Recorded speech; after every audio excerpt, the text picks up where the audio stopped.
우리나라 최고 상권인 강남역 근처 곳곳에서 임대문이라고 붙은 빈 상가들이 속출하고 있습니다.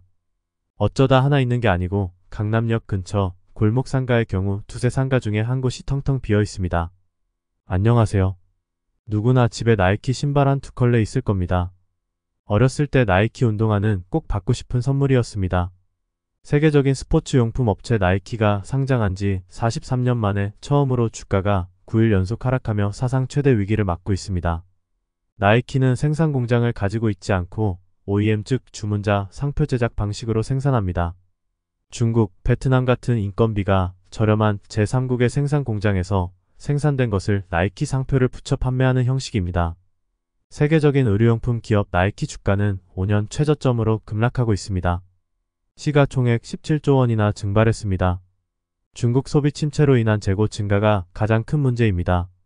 물건이 안 팔려 반값, 땡처리 할인 판매까지 하지만 재고가 급증하고 있습니다. 나이키 매출의 약 20%를 차지하는 중국 시장이 침체에 빠지면서 나이키도 위기를 맞고 있습니다. 헝다, 완다 같은 중국 1위, 3위 부동산 기업이 디폴트에 빠지고 7월 소비자 물가 상승률은 마이너스 0.3%, 생산자 물가도 10개월 연속 마이너스를 기록하면서 디플레이션으로 진입했습니다. 중국 시장 소비 침체는 나이키에 치명적입니다. 과거 40년간 나이키 성장의 주요 축인 중국 시장이 경기 침체에 빠지면서 성장성이 둔화될 거로 예상되자 눈치 빠른 투자자들은 이미 나이키 주식을 손절하고 있습니다.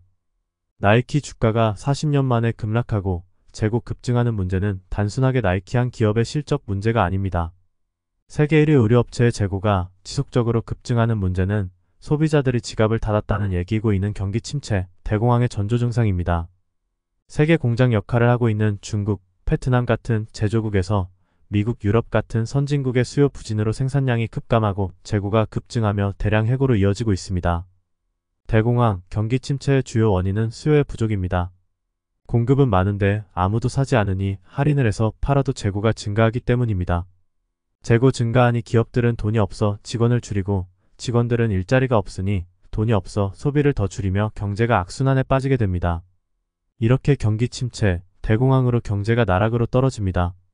미국 소비가 강하다고 뉴스에서 통계 수치로 그렇게 떠드는데 나이키만 봐도 과연 그게 맞는지 의구심이 듭니다. 제가 있는 업종도 나이키, 아디다스 같은 미국, 유럽, 글로벌 기업들에 납품하고 있는데 올해 오더가 작년 대비 40% 정도 급감하였고 올해 하반기부터는 고객사 재고 증가로 공장 생산을 중단해야 할 상황입니다. 올해 상반기까지 재고 밀어내기를 했었는데 더 이상 나이키, 아디다스 같은 글로벌 바이어들도 더 이상 재고를 둘 공간이 없을 정도로 재고가 폭증하고 매출이 급감한 상황입니다. 의류업체만의 문제가 아닙니다. 삼성전자 핸드폰의 50%를 베트남에서 생산하고 있는데 재고가 증가하여 보름간 생산을 중단했습니다. 반도체 업계도 재고와의 전쟁 중입니다. 삼성전자의 매출의 가장 큰 부분을 차지하는 반도체 경우 올해 1분기 기준 반도체 재고 자산이 32조 원, SK하이닉스가 17조 원으로 50조 원에 육박합니다. 세계 최대 메모리 반도체 두 개 회사가 2021년 대비해 재고가 2배 가까이 급증했습니다. 두 회사의 사업보고서에 재고라는 단어가 16차례나 언급될 정도로 재고 문제가 심각한 상황입니다. 삼성전자 보고서의 경우 글로벌 경기 침체 및 중국 모바일 시장 정체로 재고 조정이 더욱 심화될 것으로 전망하였습니다. 이미 글로벌 경기 침체, 중국 시장 정체라고 못 받고 있습니다. 우리나라 30대 대기업의 재고 자산도 작년 말 대비해 4.4%나 증가하였습니다. 재고자산 회전기간도 39일에서 46일로 7일 증가했습니다.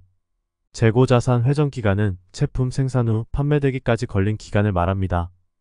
회전기간이 길어질수록 생산한 후 재고가 증가하며 그만큼 판매가 늦어진다는 의미입니다. 모든 지표들이 최악이고 경기 침체의 전조 증상이 나타나는데 우리나라 부동산 가격만 오르는 기이한 현상이 발생하고 있습니다. 이자가 20년 최고치로 높은데 영끌족들이 또다시 집을 구매하고 있습니다. 우리나라 최고 상권인 강남역 근처 곳곳에서 임대문이라고 붙은 빈 상가들이 속출하고 있습니다. 어쩌다 하나 있는 게 아니고 강남역 근처 골목 상가의 경우 두세 상가 중에 한 곳이 비어 있습니다. 전에는 강남 상가들이 비어 있는 경우를 보기가 힘들었습니다. 어쩌다 한 곳이 비어 있는 경우는 있어도 이렇게 많이 심지어 1층 상가들마저 텅텅 비어있는 경우는 좀처럼 보기 힘든 상황입니다. 강남대로 상가 공실률이 11.6%가 넘습니다. 강남역과 신논현역 사이에 있는 이 상가 건물은 통째로 비어 있습니다. 이 상가들에 투자한 사람들은 얼마나 피눈물 나겠습니까? 전 재산이나 다름없는 돈을 투자했을 텐데. 강남역 근처도 성형외과나 피부과처럼 잘 나가는 병원이 아니면 웬간한 업종은 임대료를 감당하기 힘들어 공실이 급증하고 있습니다. 우리나라 최고 상권인 강남에서도 임대료를 감당 못할 정도로 장사가 안 되는데 건물 주인들은 임대료는 올리는 기형적인 현상이 벌어지고 있습니다. 경제적으로 수요와 공급이 맞아 떨어져 가격이 형성되는데 지금 부동산 시장은 수요자는 돈이 없어 살 수 없고 부동산 건물주는 가격을 낮추지 않아 손실을 보며 버티는 경제학적으로 설명이 불가능한 상황이 나타납니다. 수요와 공급이 일치하지 않으면 가격이 하락하며 수요와 공급이 맞으면서 가격 조정이 되어야 하는데 현재 한국 부동산 시장은 가격 조정이 안 되고 버티는 현상이 벌어지고 있습니다.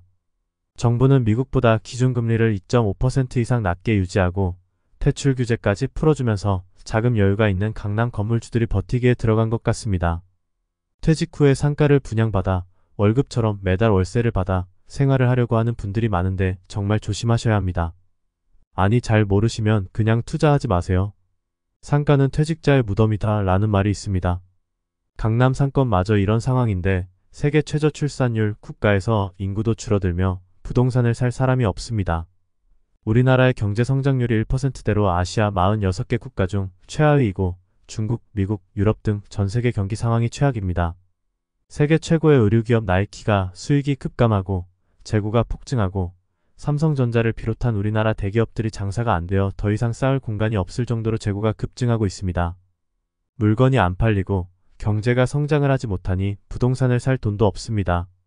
기업이 돈이 있어야 직원들 월급을 주고 직원들은 제품을 사고 부동산도 사고 그러면 경제가 좋아져 경기 호황이 오는데 우리나라는 월급도 줄고 살 돈도 없는데 부동산 가격만 오르는 진기한 현상이 일어나고 있습니다.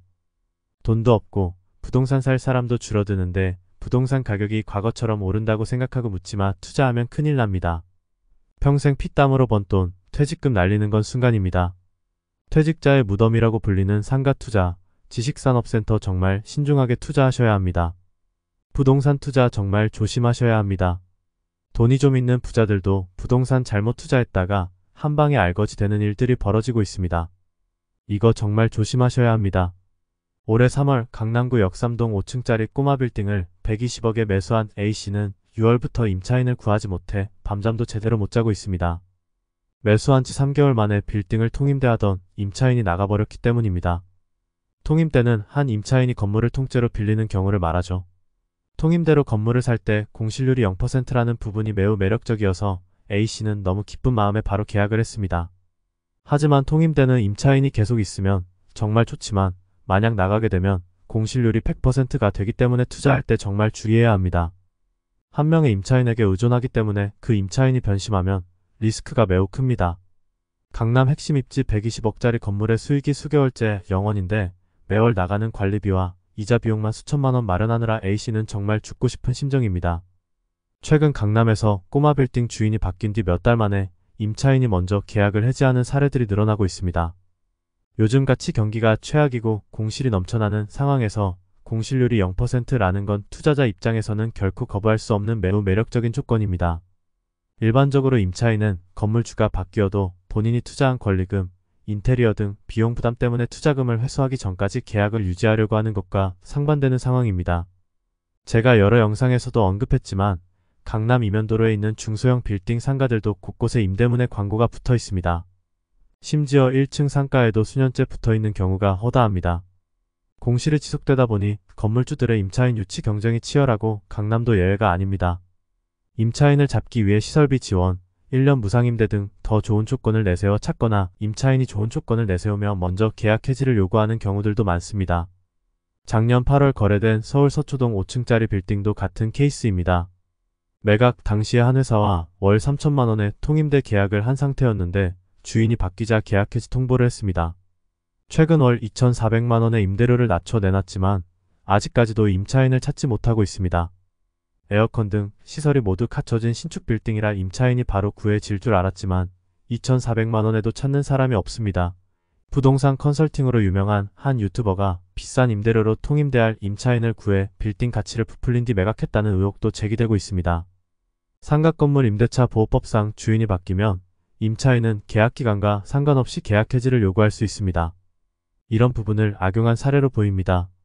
이런 사례들을 보니 전에 가게를 팔 때 비싸게 팔기 위해 가짜 손님을 고용해 문 앞에 줄 서게 하는 수법이 있었는데 그걸 똑같이 건물 매매에 적용해 사기를 치는 것 같습니다.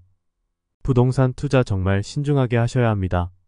돈이 많고 적은가 상관없이 돈이 많아도 당하고 돈이 없어도 당하는 게 부동산 투자입니다. 수년 전 저금리의 풍부한 유동성을 바탕으로 전국에 꼬마 빌딩 열풍이 불었습니다. 재테크 좀 한다고 하시는 분들은 기억하시겠지만 서점 재테크 코너에 가면 꼬마 빌딩 투자 서적이 베스트셀러가 되어 있었고 꼬마 빌딩 투자에 대한 신문 기사도 많았고 관련 강좌도 성황이었습니다. 2021년에는 코로나에도 불구하고 꼬마 빌딩 거래 금액이 37조 원을 넘어서며 사상 최고치를 기록했습니다. 여러분이 투자할 때 언론에서 사상 최고치 신고가 이런 뉴스들이 도배가 되면 항상 조심해야 할 때입니다. 왜냐하면 그때가 대부분 꼭지이기 때문입니다. 꼬마 빌딩은 통상적으로 가격 100억 이하, 연면적 1000제곱미터 이하의 4, 5층짜리 건물을 말합니다. 보통 꼬마 빌딩 같은 상업용 부동산의 장점은 주택 대비 대출이 잘 나오고 세금은 적게 나옵니다. 아파트와 달리 DSR 규제가 없어 소득 금액에 따라 대출 금액이 결정되지 않고 매매가의 50% 전후로 대출이 가능합니다. 부동산 상승기 저금리 시기에는 작은 돈으로 최대의 레버리지 효과를 얻을 수 있어 최고의 재테크 수단으로 인기를 끌었습니다. 또한 초과 수익에도 양도세 중과 없이 기본세율만 적용되어 주택시장 규제가 심해지자 오피스텔, 꼬마 빌딩도 최고의 인기를 끌었습니다. 세금 폭탄을 맞던 주택과 달리 상업용 건물의 경우 공시가가 80억 미만이면 종부세 대상이 아닙니다. 취득세도 건물수에 상관없이 4.6% 부과되어 3주택 이상부터 8.5%에서 12% 달하는 주택보다 세부담이 덜합니다. 이러한 장점에 힘입어 꼬마 빌딩은 돈 좀 있는 부자들과 법인 투자자들에게 매우 핫한 투자처였습니다. 여러분들도 이름만 대면 알만한 연예인들의 꼬마 빌딩 투자 성공 사례를 뉴스를 통해 수도 없이 접했을 겁니다. 서울 강남 아파트 한 채 값이 30억에서 40억 하는 상황에서 꼬마 빌딩 투자는 아파트 한 채 값으로 건물주의 꿈을 이룰 수 있는 황금알을 낳는 거위처럼 여겨졌습니다. 강남에 사는 50대 B씨는 아파트 투자로 번 돈과 대출금을 더해 서울 교대역 근처 꼬마 빌딩을 53억 원에 매입했습니다. 4층짜리 건물이 매우 낡아 2층, 3층이 공실 상태였습니다. A씨는 건물 가치를 높이기 위해 엘리베이터를 설치하는 등 총 2억 원을 들여 건물 리모델링을 했습니다. 공사 이후 공실은 오피스와 상가로 채워졌고 월 700만원 받던 임대료는 월 1,500만원 수준으로 수익이 단숨에 2배 이상 늘었습니다. 건물 가격도 주변 시세 대비 80억 이상 호가가 형성되어 매각 차익이 약 30억 정도입니다. 저금리 시기에 많은 사람들이 꼬마 빌딩 투자에 뛰어들며 가격도 많이 올랐습니다. 2019년 초반 강남 3구 꼬마 빌딩 평당 5천만원, 6천만원대에서 2021년 12월 1억 4,200만원까지 급등했습니다. 3년 사이에 2.6배 가까이 올랐습니다. 아파트보다 수익률이 좋네요. 서울 중대형 상가 공실률은 올해 2분기 기준 8.4% 수준으로 팬데믹인 작년 1분기 9.5%에 비해 크게 나아지지 않았습니다. 투자 수익률 역시 올해 2분기 기준 0.75%로 조물주 위에 건물주라는 말이 이제 옛말이 되었습니다. 요즘 은행에 돈을 맡겨도 최소한 이자 5%는 받는데 강남에 100억 넘는 빌딩을 가지고 있는 건물주의 수익률이 고작 0.75%입니다. 빌딩 가격 상승에 따라 임대인들이 임차료를 높이다 보니 새 들어 사는 임차인들도 임차료를 감당하기 힘든 수준에 왔습니다. 최근 빌딩 투자 수익률은 떨어지는데 금리가 크게 뛰면서 이자를 감당하기 힘들어 빌딩을 처분하는 건물주들이 증가하고 있습니다. 지난 9월 강남구 양재동 꼬마 빌딩이 113억에 낙찰되었습니다. 양재시민의수역과 양재천 사이에 있고 대지 133제곱미터의 지하 2층, 지상 7층 건물입니다. 3명이 응찰해 103억 원에 낙찰되었습니다. 해당 건물은 지난해 12월에도 경매로 나왔다 133억 원에 낙찰되었는데 9개월 만에 채무자의 개인 사정으로 다시 경매 매물로 나왔습니다. 결과적으로 건물주인 채무자는 경매를 다시 진행시켜 9개월 만에 20억 원의 손실을 보았습니다. 고금리 기조가 이어지면서 꼬마 빌딩 경매 물건도 급증하고 있습니다. 9월에만 300억 이하 꼬마 빌딩 경매 매물이 8건, 10월은 20일 기준 이미 11건으로 4년 내 최대입니다. 경매 시장에서 좀처럼 보기 힘들던 강남 꼬마 빌딩들도 경매 매물로 나오고 심지어 모두 유찰까지 되는 상황입니다. 꼬마 빌딩 가격이 우상향하던 시절 건물주들은 대환대출을 반복해가며 대출 금액을 늘리고 소유권 유지가 가능했지만 최근 들어 이마저도 어려워졌어요. 계속되는 고금리의 이자 부담이 힘들어진 건물주들이 계속 늘어나면서 내년 상반기 꼬마 빌딩 매물이 쏟아질 수 있어요. 부동산은 배신하지 않는다. 는 40년 이상 한국 사회를 지배해 온 투자 방향이었습니다. 기대 이하의 은행 예적금 수익률, 저평가된 주식시장, 그래도 부동산만한 게 없지 않은 분들이 계십니다. 꼬마 빌딩이나 상가 같은 수익용 부동산을 사서 행복한 노후 생활이 가능할 거라는 기대감은 누구나 꿈꾸는 미래입니다. 하지만 9% 가까이 되는 공실률, 1%도 안 되는 수익률에 20년, 30년 이상 되는 내 노후를 믿고 맡기기에는 너무 불안합니다.